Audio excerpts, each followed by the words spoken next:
Hey there, everybody. Cindy Daychuk here with Queen Bee Creations, and we are going to be doing some wreath projects today. Now, I have to get these done for the shop, and I have 3 different wreath ideas in mind that I'm going to be putting together. So I thought that I'd bring you along. What I'm not going to do is chat with you about everything I glue in place. So that would be sort of tedious, and it would make for a very long video since we're doing 3. But what I thought is that oh Lord, I would kind of show the basics. I'm going to pull you in over top so you can kind of see as I'm doing layout and that kind of thing and configuring it. So if you feel like you are wreath or layout challenged, you can kind of come along with me. Now this first one was a great find because look how full that wreath is. Now I cut off all the junk. I cut off all the ugly stuff. So you know, like the foam berries that the red has all chipped away, and you know, florals that are dead looking, and baubles that are broken. And so it looks great now because I've zhuzhed the greenery up. But what I love about this is that it's nice and full. It has tons of different kinds of greenery in it. And I'm just looking at which is my top, which is my bottom. And just because of the existing layout of some of the pine cones and things.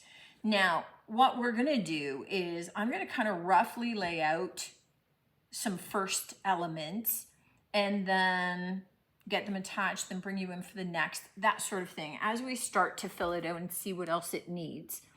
I don't anticipate this one having a bow, thank goodness, because that's not my strong point. Sewing and bows, I don't know, maybe there's a relationship in there that I'm not aware of, but I think it's going to be full enough without it in terms of what I'm envisioning. And mostly because I have these fabulous, they look like sugar-coated little apples and pears and berries. So that's kind of my main focal point, and then we're going to go from there. I've got a bigger camera. I've got my floor camera up on top of the table here so that maybe we can see the whole thing. That's my plan. We'll see how it goes. The next wreath is even bigger. I might have to take a break and do the small one, then I'll work up to the big one that I also thrifted. So all this is starting with thrifted stuff, and it's all thrifted or found baubles or donated because they're beauty. So let's get going. All right, so as it turns out, you can see this. Just know this is going to be the bottom, this is the top, and you're looking at it sideways. Or maybe I'm able to flip this around and you'll be able to be with me. Just work with me on the orientation. So the first thing that I want to do is start with, and here's where this is awkward for me because I can't really see 100%. I'm going to rely on the camera a bit, I think. But I want to get these 2 berry pieces nestled in first. These will have to get attached, but they are kind of one of the main features, really. They're so special. And I have 1 red apple, so I'm thinking somehow that has to sit about there. And then I'll take 1 of the peach tone pears up here. So we're lightly doing that, and then we're taking the rest of these peach apples and pears, and because I don't have tons of them, I'm going to space them out. So that's the start of this, is just kind of laying them out where we want them to go.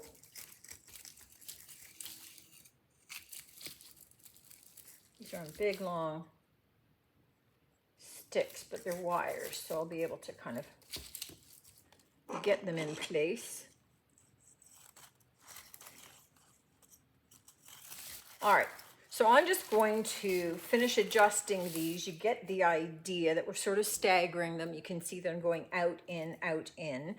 And then I am going to get those attached because that's my main feature. So I know that's where they need to go. Everything else I can build around that. Once all of our sugared fruit was attached, I started to just nestle some pale gold. These aren't very bright gold, just nice pale gold baubles in amongst all of it, trying to balance off just the composition a little bit. Once I was happy with the placement of the gold balls, and you can see I'm not there yet, I then glued them all into place. All right. I'm liking this so far, but it needs one other little element. I don't want to add in like red berries or apples because it takes away from the sugar coated, but I do need just a little tinge of color in here. So I have these light red, they kind of are that same sort of little bit muted tone with a little bit of that peachy color. And I'm thinking I'm just going to tuck them in here and there to add, okay, I don't need you to have such a long stem, to add just a little bit extra color here and there, just very soft. So I'm going to add those in, and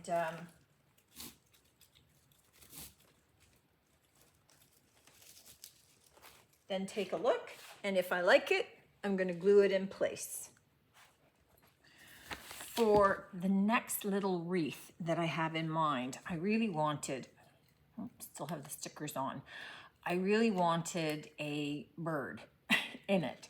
So I thrifted this beautiful big Cardinal, but, okay, I'm getting stickers off later, but unfortunately it's missing the little definitive peak on its head. So I am going to, well, I move on to some other things. Let me get some clay that's squishy enough. I am going to just add on with some paper clay a little bit of a peak on here and let it dry overnight.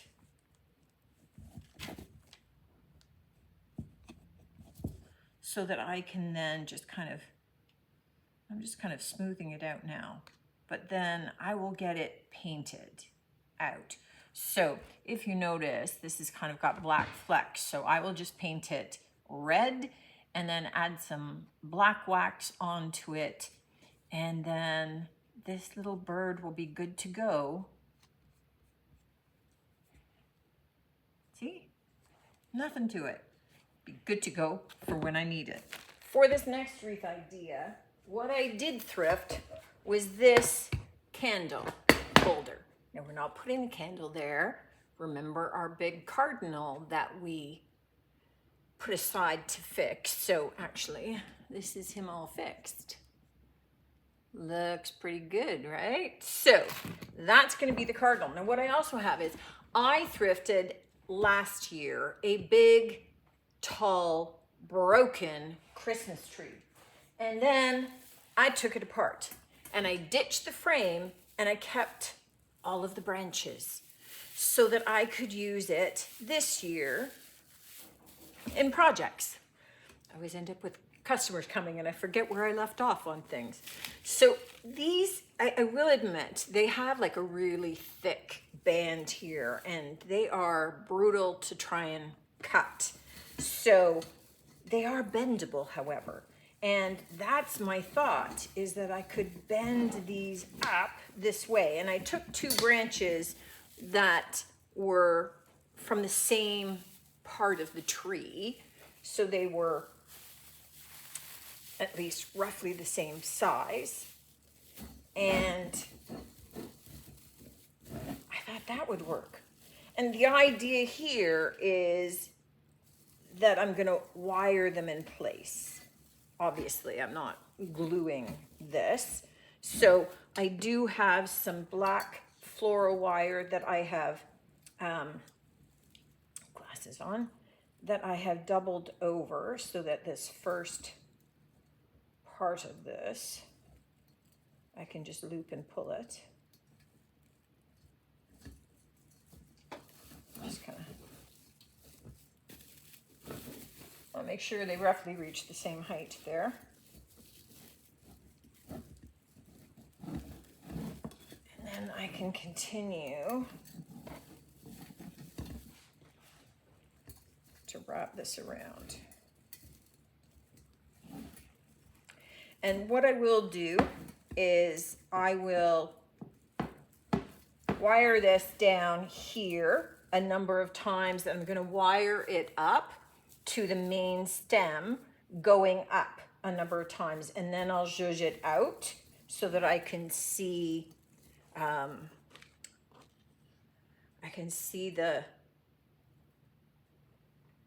volume of it and what I need. And then we'll start adding to this. But I have to tell you, look for, you know, when you're thrifting, if you do a lot of wreaths and a lot of Christmas crafts, especially like if you attend Christmas bazaars and things, then old trees, old broken trees. So this one, the stand was all broken. There was a branch that was all broken. So it was just sold in a box with all of the pieces. And I think I got the whole big 6-foot tree for like $15. You can't get all that greenery for that kind of price. And so again, if you craft all the time, that becomes a really effective way to keep your costs down. So don't look at the trees necessarily just as trees. Look at them as potential projects. All right. So for this one, I am thinking we need a bow here. So this could be red, green, and gold. So however the bow is going to come around here-ish and do its little foofing thing here and hang down a little. All right, so just for planning purposes, we've got our bow. Our big bird is going to sit up in here. So it's going to be, and it just fits perfect, doesn't it? So the bird's going to be there. So I'm thinking, for simplicity's sake, we'll stay in the red, greens, and golds, right? We've got the green here. So likely, I've got a number of these. So do a little poinsettia action happening, you know, like maybe just 4 because they're quite big. And I have a 5th one, and we may fit that in here-ish. We'll see when the bow happens. I'll do the bow first, but we might do 5 of those. And then I have some gold bells. Not sure about the gold bells, but I am sure about some of the gold balls that we'll add in there as well. A little bit more of a cluster down here, and have some of those going up, and keep it simple like that. I'm going to leave this open, and then this one gets glued together that way.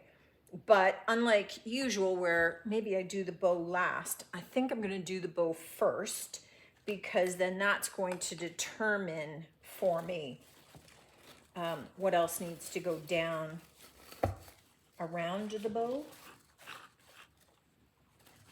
And we'll kind of go from there. So I'm just going to get these glued in place. And then this one's done. But I gotta tell you, I was really excited when I found the Cardinal, because that was kind of the centerpiece and what I wanted to do there. And, you know, it kind of set the tone. This is my 3rd thrifted wreath. And it's a big one. And it's an awesome one. So I got this one for, I'm just doing the math in my head, 30% off, so $9. But I have had it for months. So it was out well ahead of the Thanksgiving, Halloween, Christmas, any of that kind of stuff. And it has lights on it, which I have tested, and they do work. So I have kind of rearranged them, tightened them up, but they all work. But because it's such a big wreath, one of the things I wanted to do was I had thrifted, well, my mother had thrifted, she had a series of these big French horns, and then we've got some little French horns, and I'm like, I think I could do something with those. So I don't think I want cording on there though, so we'll get rid of the cording. And we're gonna, so it kind of begs itself that, you know, with these being brass, to kind of do maybe a gold toned wreath. And so I'm thinking that the main thing is to start with just where the heck, and I'm having a hard time getting my head around this one actually. So where the heck would I put these? And I'm thinking maybe like a big one and a small one to the side.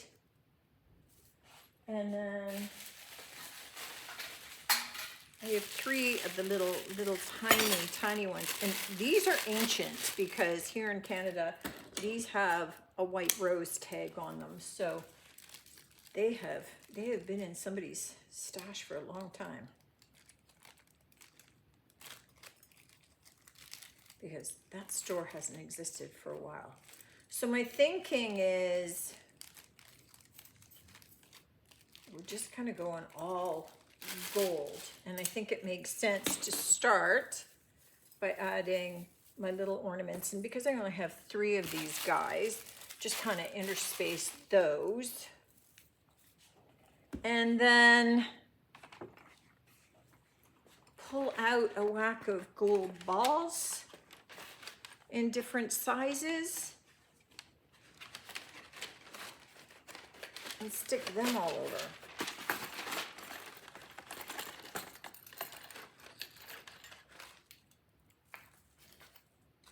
So we can get some big ones happening. I just don't want to have them roll off my table because these guys are glass ones.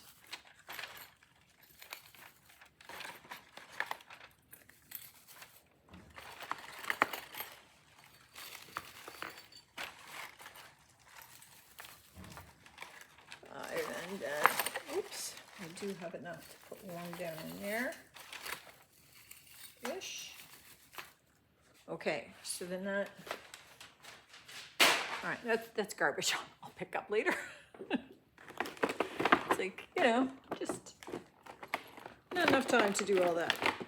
And then I do have, no, you're the wrong color.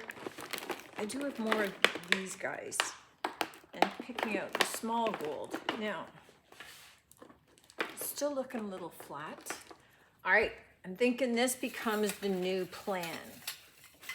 I had these big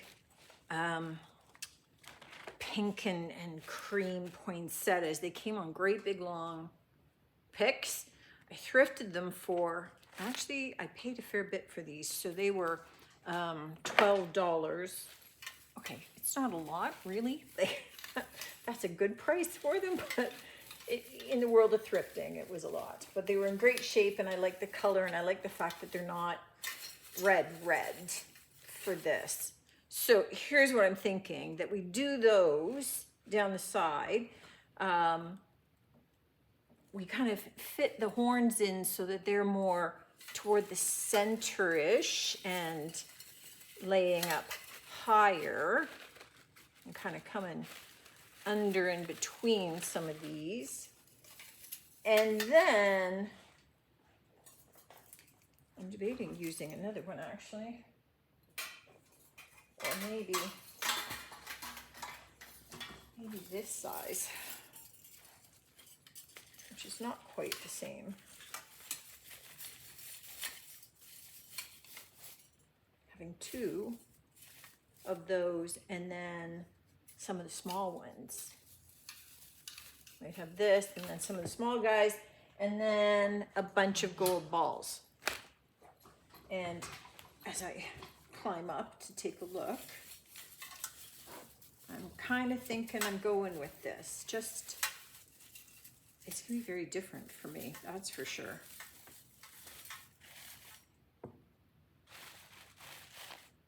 Okay. Not sure how I'm gonna feel about this one, but let's get started and see. The first thing I'm gonna do is I'm gonna wire the horns down before I do any of the florals. And these big horns. And then I can place florals around them. That would be easiest, I think, because then I can nestle them down in there. So let me get them wired in, and then we'll go from there. All right, I figured this still needed more. Now I could have gone overboard with more balls, and I do have some of those, but I decided to see what the dollar store had. And so I'm thinking that I like the idea of having, you know, some extra gold running through it. So I picked up a couple of long golden picks and took them apart. And I'm just gonna kind of stuff them in loosely first to see what they sort of look like, how that works for the design. But I'm liking the extra gold look. And so I'm just gonna carry on adding a bit of that in there. You know what? It just needed a little bling. So I'm gonna weave those in, see how they look, and if I love them, I'm gonna lock them in, and then this one could be done. Let's take a quick look at our finished projects. So the first wreath, which I'm kind of calling sugared fruit, is this big one. So we have the abundance of the fruit in there, and then, you know, some of the little gold balls to pick it up, but nothing major, nothing super bright, just kind of nice, just kind of a nice natural looking wreath more than anything else. Then we have this wreath. So just this thrifted hanging loop. And instead of a candle, we found and fixed up our little cardinal there. And I did find a place for bells. So I just hung some bells, simple bow, and we're ready with that one. The last one was our big one. This was a huge thrifted wreath. And we're looking at, I can't quite get it all in there, but we've got our French horns, and we've got some of those pink poinsettias, lots of gold. It really definitely needed the added gold. And I tried to hold back a little bit, but I'm now covered in sprinkles. So I get that one of these, none of these may be your style, but what I wanted to show was different ways of using the thrifted wreaths that keeps your costs down substantially. You can go with, I mean, I didn't do just all thrifted decor on this one because I was gifted the horns and I dollar stored the extra little gold pieces. The others were all pretty much thrifted or gifted stuff, and that's really the way to go. Not all thrifted decor, like the florals and things, are capable of being saved, but it's definitely worth checking out and creating a bit of a stash, because otherwise the florals can just be a crazy price and really throw things over the top. Let me know if you know, any of these appeal, let me know what you think. I wanted to try and give you at least some different ideas, you know, incorporating the horns or the cardinal in there, and just some different perspectives on what you can do more than anything else. But ultimately they got to go in the store so I can have a little Christmas hang in there. Thanks for tuning in as always. Appreciate you doing that, and definitely look forward to seeing you on the next one. Until then, take care.